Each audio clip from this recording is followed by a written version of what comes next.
এই কাজের পরের ভিডিওটা দিতে দিতে আমার অনেকটা লেট হয়ে গেল, তার কারণ এই কাজটা অনেকদিন আগেই হয়ে গেছে, কিন্তু তারপরে আরও অন্যান্য কাজের চাপে আমার এই ভিডিওটা এডিট করাই হচ্ছিল না, তাই তোমাদের সাথে শেয়ার করা হচ্ছিল না।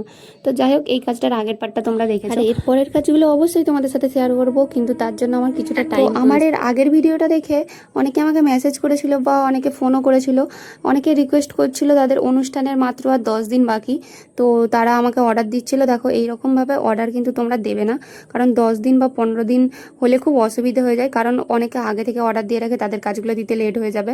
তো তোমরা যতটা সম্ভব চেষ্টা করবে 20 দিন বা 1 মাস আগে থেকে অর্ডারগুলো দিলে খুব ভালো হয়, তাহলে আমার খুব সুবিধা হয়। তো তোমরা চেষ্টা করবে 1 মাস বা 20 দিন কমসে কম হাতে রেখে আমাকে অর্ডার। আজকে যে অর্ডারটা দেখছো তোমরা, এটা কিন্তু আমি 2 মাস আগে অর্ডার নিয়েছিলাম। তো 20 দিন বলছি তার কারণ কারো যদি খুবই এমার্জেন্সি থাকে তাহলে 20 দিনের মধ্যে হয়তো আমি চেষ্টা করব করে দেওয়ার, কিন্তু এর পরে আর বেশি কম টাইম দিলে আমাকে প্লিজ তোমরা রিকোয়েস্ট করবে না। এমনিতেও এই কাজগুলো অনেকটা টাইম টেকিং, তার উপরে আবার এই টাইমে ডেলিভারি করার চক্করে অনেক কাজ তোমাদের সাথে শেয়ারই করা হয়। যাই হোক, আমার এই কাজটা তোমাদের কেমন লাগলো অবশ্যই কিন্তু আমাকে কমেন্ট করে জানাবে। আর যারা অর্ডার দিতে চাও তাদের জন্য আমি ক্যাপশনে নাম্বারটা দিয়ে দিচ্ছি, তোমরা যোগাযোগ